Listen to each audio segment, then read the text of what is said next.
اعوذ باللہ من الشیطان الرجیم بسم اللہ الرحمن الرحیم الحمدللہ رب العالمین والصلاة والسلام علی رسول اللہ الکریم۔ السلام علیکم ورحمۃ اللہ وبرکاتہ۔ ڈیئر ویورز، اس ویلاگ میں ایک اور روایت اور حدیث موضوع گڑی ہوئی لے کر آیا ہوں، اور یہ ایک بہت کریٹیکل مسئلے سے متعلق ہے جو کہ ہم روز کرتے ہیں، اور اس وجہ سے لوگوں میں ایک خوف اور ہراس ہوتا ہے کہ کہیں اگر وہ قرآن مجید کو کسی طریقے سے پڑھیں گے تو ہو سکتا ہے کہ وہ ثواب کی جگہ گناہ کے مرتکب ہوں۔ تو یہ ایک موضوع حدیث ہے جس کا متن یہ ہے کہ رسول اللہ صلی اللہ علیہ وسلم نے فرمایا that Allah Azza wa Jal has disallowed the recitation of Quran Majid with a charming voice۔ اس کو اردو میں کہیں گے کہ رسول اللہ صلی اللہ علیہ وسلم نے فرمایا کہ اللہ تعالیٰ نے قرآن مجید کو ترنم میں پڑھنے سے منع کیا ہے۔ تو اس کو طبرانی نے اپنی کتاب میں لکھا ہے تفسیر، اور اس کو امام حیثمی نے موضوع قرار دیا ہے، اس پر حکم موضوع کا لگایا ہے، اور یہ فرمایا ہے کہ جو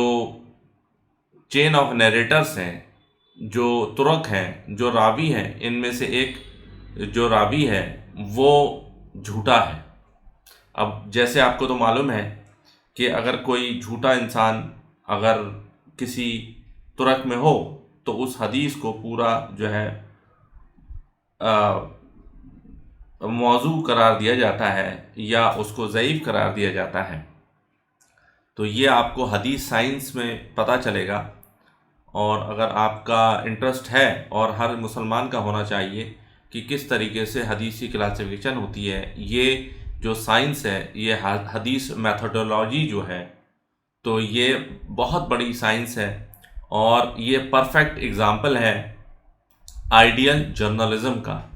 جو جرنلزم ہم تک پہنچتا ہے، جو ہم ٹی وی پر دیکھتے ہیں، یا پرنٹ میڈیا میں ہوتا ہے، یا جو آرٹیکلز میں اور میگزینز میں ہوتا ہے، یا ویب سائٹس پہ ہوتا ہے، یہ آپ تو جانتے ہیں کس طریقے سے جھوٹ کا پلندہ ہوتا ہے اور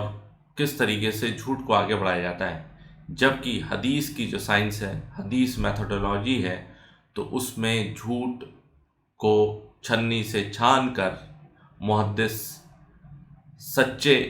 دین سے الگ کرتے ہیں، اور پھر اس پر حکم لگاتے ہیں تاکہ مزید لوگ جو ہے گمراہ نہ ہوں، اور جو صحیح حدیث ہے، جو اللہ کے نبی صلی اللہ علیہ وسلم کا صحیح قول ہے، صحیح عمل ہے، وہ امت تک پہنچے اور امت جو ہے استفادہ حاصل کرے۔ تو یہ حدیث جو ہے، یہ رسول اکرم صلی اللہ علیہ وسلم کے جو ٹریڈیشنز ہیں، جو سیرت ہے، اس کو ہی کانٹرڈکٹ کرتی ہے، کیونکہ رسول اکرم صلی اللہ علیہ وسلم نے حضرت موسیٰ اشعری رضی اللہ عنہ کو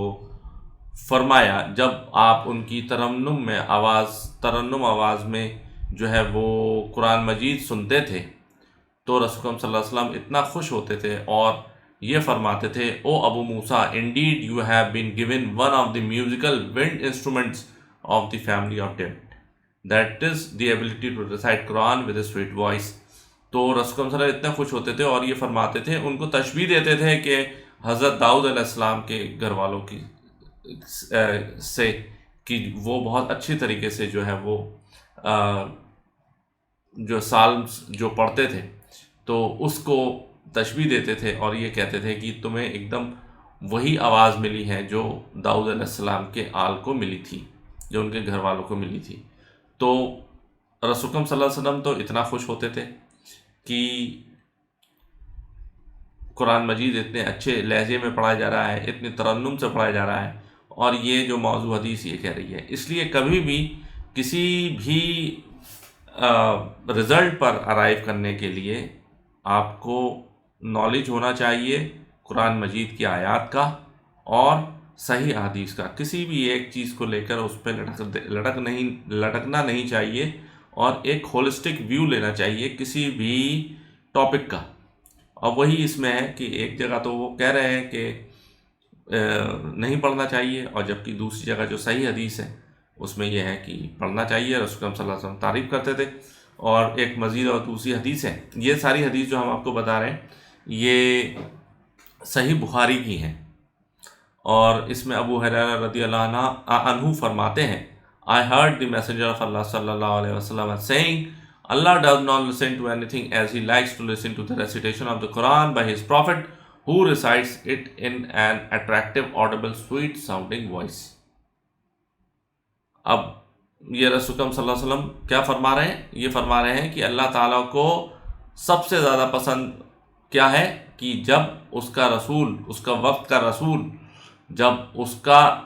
جو بھیجی ہوئی کتاب ہے اس کو بہت ہی اٹریکٹیو، اب ایڈجیکٹیو دیکھیے اس میں کیا ہے، attractive, audible, sweet sounding voice, تو یہ ترنم سے بھی زیادہ کچھ ہو گیا، اٹریکٹیو، آڈیبل اینڈ سویٹ۔ تو یہ تین چیزیں ہیں جو اللہ تعالیٰ کو سب سے زیادہ پسند ہے جب اس کا رسول جو ہے وہ اس کے بھیجے ہوئے قرآن کی تلاوت کرتا ہے۔ تو اب آپ مزید سمجھ لیجئے کہ کیا امپورٹنس ہے اس کی۔ اور دوسری حدیث یہ ہے جو سنن ابو داؤد میں ہے، اور یہ بھی صحیح ہے، اور اس میں رسول اللہ صلی اللہ علیہ وسلم فرماتے ہیں کہ he who does not recite the Quran with a charming voice is not one of us. It was asked, what do you think of a person if a person does not have a pleasant voice? He said he should recite with a pleasant voice as much as possible. تو رسول صلی اللہ علیہ وسلم نے فرمایا کہ جو قرآن مجید ترنم سے نہیں پڑھتا، جو اچھے سے نہیں پڑھتا، جو ترتیل کے ساتھ نہیں پڑھتا، وہ ہم میں سے نہیں ہے۔ تو ایک وہاں بندہ تھا کہ ہر انسان کی آواز تو اچھی ہوتی نہیں ہے، ایک بندہ تھا وہ پوچھتا ہے کہ رسول اللہ صلی اللہ علیہ وسلم اگر کسی کے پاس اچھی آواز نہ ہو تو وہ کیا کرے؟ تو رسول اللہ صلی اللہ علیہ وسلم فرماتے ہیں کہ وہ جتنے بھی سب سے اچھی طریقے سے پڑھ سکتا ہے تو وہ پڑھے۔ اب یہ حدیث جو ہے یہ میرے لیے بہت امپورٹنٹ ہے، کیونکہ آپ جیسے دیکھتے ہیں کہ میری تو آواز اچھی ہے نہیں، اور مجھے اس چیز کا قلق ہوتا ہے کہ نہ تو میں گانا گا سکتا ہوں، نہ ہی میں کوئی نعت پڑھ سکتا ہوں، اور نہ ہی میں اس آواز میں بولوں کہ جو میلوڈیس ہو، کیونکہ جو آواز مجھے دی ہے اس میں کیسے چینج کر سکتا ہوں۔ تو یہ میرے لیے ہے، اور میں کوشش کرتا ہوں جب بھی قرآن مجید جو اپنے سب سے اچھی آواز میں پڑھ سکتا ہوں، اور میں اس لیے کہہ رہا ہوں کیونکہ آپ کو ہو سکتا ہے یقین نہ ہو، لیکن آج تک میں نے نہ کبھی کوئی گانا گایا، اور نہ ہی کوئی شعر و شاعری کی، نہ ہی کسی کے سامنے مطلب جسے کہتے ہیں باتھ روم سنگنگ، نہ ہی کبھی وہ کی، مجھے آتا ہی نہیں ہے گانا۔ تو قرآن مجید کے ساتھ بھی ایسا ہی ہے، تو میں جتنی کوشش کرتا ہوں اتنا قرآن مجید اچھے طریقے سے پڑھتا ہوں، بس ہاں لیکن یہ ہے کہ اس پڑھنے کے باوجود بھی میں کبھی اسٹیج پہ جا کے قرآن مجید کی تلاوت نہیں کر سکتا، کیونکہ مائی آواز ساؤنڈ از ناٹ گڈ۔ تو یہ ہر کسی کے ساتھ نہیں ہوتا ہے، لیکن کچھ لوگوں کے ساتھ آواز نہیں ہوتی ہے اچھی، ان کا اتنا ٹیمپر اچھا نہیں ہوتا ہے۔ تو یہ میرے ساتھ ہے، اور اللہ کا لاکھ لاکھ شکر ہے کہ رسول اللہ صلی اللہ علیہ وسلم کی حدیث ہمیں ملی ان لوگوں کے لیے جن کی آواز اچھی نہیں ہے، اور جو کوشش کرتے ہیں کہ جو اچھے سے قرآن مجید پڑھ سکیں۔ کچھ لوگ سکسیزفل ہو جاتے ہیں، اور کچھ لوگ اگر سکسیزفل نہیں ہیں تو وہ اتنی کوشش کریں کہ ایک اپنی بیسٹ کوشش کریں، کیونکہ اللہ تعالیٰ نے فرمایا ہے کہ میں کسی بھی بندے پر اس کی نفس سے زیادہ بوجھ، میں اس پر نفس پر اس کی سبقت، اس کی جو اسٹرینتھ ہے اس سے زیادہ، اس کی انڈیورنس سے زیادہ میں بوجھ نہیں ڈالتا۔ تو یہ ایک انڈیورنس ہے کہ بھئی ایک لیول آف ساؤنڈ ہی ہے، اس سے زیادہ ہم نہیں کر سکتے۔ تو انسان جس کی آواز اچھی نہیں ہے تو وہ جتنا اچھا ہو سکتا ہے وہ قرآن مجید کی تلاوت کرنے کی کوشش کرے اور اپنے رب کو راضی کرے۔ واللہ علم۔ سبحانک اللہم و بحمدک، اشہد ان لا الہ الا انت، استغفرک و اتوب الیک، وما علینا الا البلاغ المبین۔ جزاکم اللہ خیر۔